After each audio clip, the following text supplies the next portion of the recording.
So this is a practice swing. So we see on this swing a slight false impact position, I would guess, because the ball's not there. You do actually swing through the ball quite well. What I notice on your backswing though is you're very willing to try and get the club face to point up to the sky quite quick, and this is happening in your wrist, where you're rotating and twisting your wrists. You can see the face at this stage. Look at that. Wow, it's pointing right up to the sky, where at this stage it should actually be a bit more out here. We see this at the top of your backswing. I've done this in other lessons where we see club face pointing down or out to the right of you and the tip of the toe down towards the ground, and we see a big old hinging cupping of your left wrist here. And this is the most effective way I find players get the feeling of working their club face different, is by focusing on the way this left wrist works. You can see from my demos here, you can see how the left wrist, I'm flattening it on the way back a lot more. So I feel like I'm almost turning the club face down to the ground. So I feel like you get this feeling on the backswing as well as on the downswing, to try and get a slightly different control of that face to help you get a little bit more control of the path of the club. Like I say, on this practice swing, the path of the club looks pretty good. I would guess when you hit your real shots that the path gets a lot more across the ball, because the face is going to be pointing slightly here at impact, so left of target but considerably right of your swing path. If you were to swing at the target, so on this red line here, the face would be pointing here, which means you would be hitting the ball kind of in this window up here, which would not be so good for your neighbours. So get a bit of club face control. I think you'll find you'll change the way you hit the ball, and very much change the way you strike the ball, and it's all going to be about thinking about that left wrist position on the backswing. So question here from Alan Higgins. Hi Mark, in a golf store over the weekend, and a very interesting point was shown to me by the owner. We took the tailor-made RBZ driver still in the wrapper, 10.5 degrees shown in the standard loft neutral setting. When put against a protractor it was just under 15 degrees in actual loft.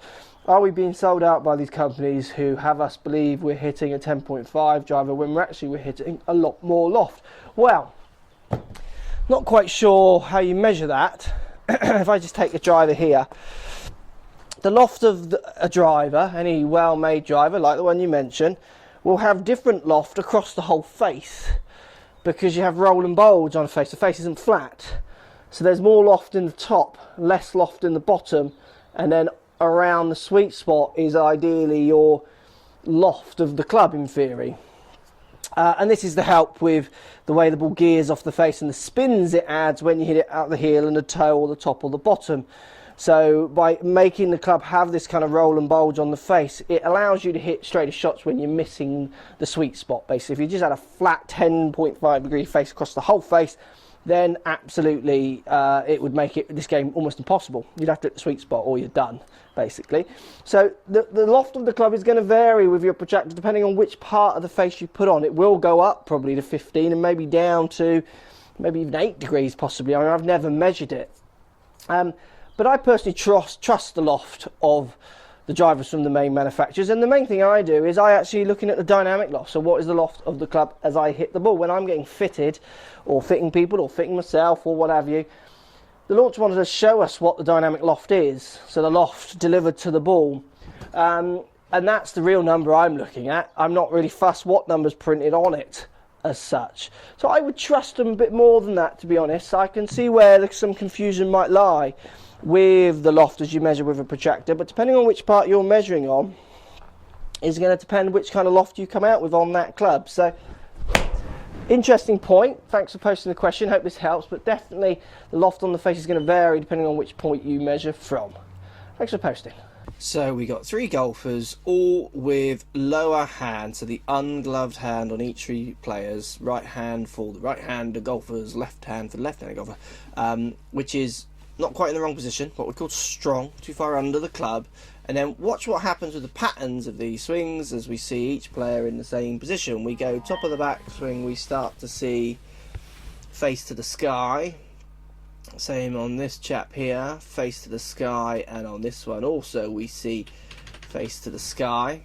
So we see the club face pointing up, so in effect as people would call closed. Now what happens, you've got to hit the ball with a face that doesn't point way left, so we're going to start seeing dramatic lifts as you come in to hit the ball. So lifting off the left foot, thrusting forwards again here, lifting off the left foot, thrusting forwards, and this one you can see lifting off the front foot. Exact same patterns on all golfers. So we need to get you practicing this one hand drill, which you can see me on the right here. Right hand a bit more on top, hitting a few chip shots out in front of you. Feel how you stay more connected with the ground. Feel how you come maybe more around your body on the way through, rather than this big shove out to the right side of target or left side of target for the left hander. Right hand on top and feeling the club just working through a little bit lower, rather than hand so high, body so high, to try and counteract this closed club face. It'll help you hit straighter shots. It'll help you understand how to use your face in a maybe slightly more aggressive way. There are great players out there in the world. GMAC for one of them, who won yesterday at Harbour Town Links. He works closed club face, but he works his body very differently to the way you guys are working to hit that target. Give it a practice. Let me know how you go. So we see quite a classic example here of a bit of a spin out of the hips. So we can see the hips just purely turning on the way through and actually turning back of that red line there. That red line is where his left hip starts. There's a little bit of camera shake here, but within reason it's where his left hip starts. You'd see a world-class player getting their hips moving forwards up there. So left hip would hit more this second line on the way through. So there would be an element of bumping forwards, an element of driving forwards with less rotation. So for you, what I would like you to try and get in the feeling of is making a downswing where you try and move yourself more laterally across. Just bump yourself across. Don't just turn your hips. Feel like you're moving your weight hard down onto that left leg. Feel like that left foot connects with the ground. Really push your weight down through it, rather than a little bit of spin on that left foot there. And I want you to try and get your middle, so your waist here, much more out in front of you. So it's a real case. If you look at me here on the screen, I want you to try and feel that you're moving your weight forwards, and I want you to feel like you're hitting down and out. So feel like you're going to hit the ball down low and out to the right. Feel like your path of your club is going that way. Even feel like your face is going that way a bit at the start. Just get in the habit of hitting down and out, rather than spinning around and trying to flip up in the air almost a little bit. And your strikes will transform and your club path will absolutely change. Down and out for you is going to be a great feeling for hitting some better shots. It's just going to feel very opposite to what you do, so it'll take a bit of trusting.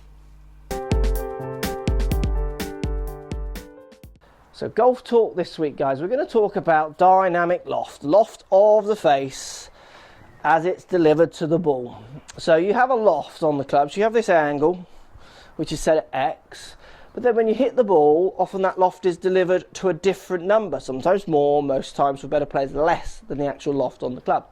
And then subject to where you strike the ball, there's twists of the faces, which can result in the dynamic loft being less and more as well. I get lots of people coming to me who don't get the right launch conditions. So they want a new driver, a new set of irons, higher, lower, less spin, those kind of things. And one of the first things I'll always look at if trajectory is mentioned is dynamic loft. What are they doing to the face as they hit the ball? And this is something which for lots of people is misunderstood, because what happens is, let's pretend I'm hitting a driver and I'm hitting the ball too low, for instance. The first thing you could do is crank the loft up. So let's move the loft up, because I'm hitting it too low. I want to go higher, so I'm going to add the loft. But this is a 9, oh this is one, so this is my 9.5, it's set at 9.5, no one's been playing with it, driver. Now if I hit a shot in a way where I try and take loft off, so that ball has kind of gone below head height and drilled out there, the dynamic loft there, as that club, as I hit the ball, is 3.9 degrees. There's not a club in the world that's going to help me get the right dynamic loft when I'm launching something at less than 4 degrees, or my face is set as it hits the ball at less than 4 degrees. That's not a changing the loft issue. That's got to be more a changing the angles issue. So what you're doing, so for me to do that, I simply just hit down on the ball, lot's got a bit of shaft lean, and sent it down into the ground. So the dynamic loft is something that you guys need to be thinking about, getting measured for, playing with, understanding that it changes through the angles you present to the ball. And then think about getting drivers fitted, even changing your actions around what kind of dynamic numbers you are producing.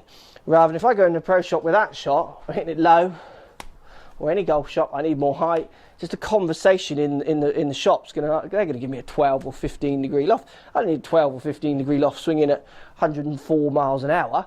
That's ridiculous. If I get my angles correct, the ball's just, I'm going to lose distance because it's going to go so high. So when I am so far off the mark, like I am on that one, a conversation has to be had about dynamic loft. So dynamic loft, guys, something you want to be thinking about, asking your pros about. What is your dynamic loft? Why are you hitting the ball high or low? Are you presenting more loft or less loft to the ball? These are things that you can get measured so easily with decent launch monitors, and you need to be checking to help you get the best equipment and make the best swings to get the most distance. So I hit that one, which I've hit that one quite nicely. Take that one all day long. Dynamic loft there, 14.9. So this 9.5 degree set at neutral tall covert driver, which I'm using, I've presented 14.5 degrees of loft to that ball. I've hit up at that 2.9 degrees. I'm changing the dynamic loft of the club as I strike it, which allows me to get the right launch, the right distance, and get the most out of my game and out of my equipment. Dynamic loft, guys, make sure you start to understand what it means. Maybe ask your pros about it, get them to measure you, how much you change your dynamic loft, and work on getting it in a more neutral place or a better place to get the best ball flights. Thanks for watching.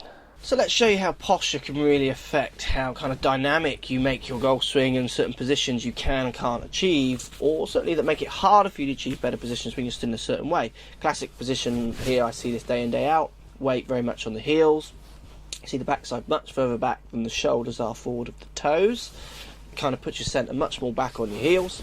Then as we take the club back, we see almost a picking up of the club. I mean, there's not much else you can do from that position. That club is going to have to, rather than move back, those hands are just going to have to pick that club straight up. Big separation here from your arms to your body. So let's think about, if you look at me on the screen here, getting a much more dynamic posture, which would feel like you're getting your shoulders much more forwards, so leaning into the ball a little bit more.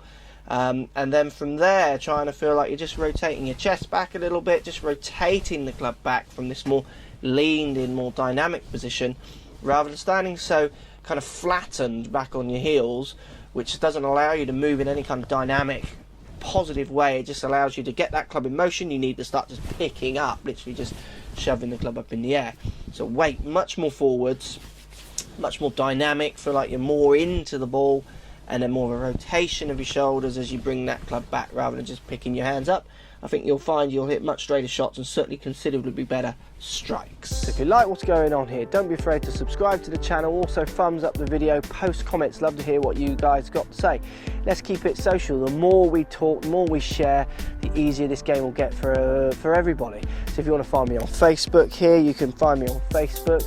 If you want to tweet me, find me on Twitter here as well. Just follow the links, all in the description. Come and join the show, get active, get involved, get playing some better golf. Thanks for watching.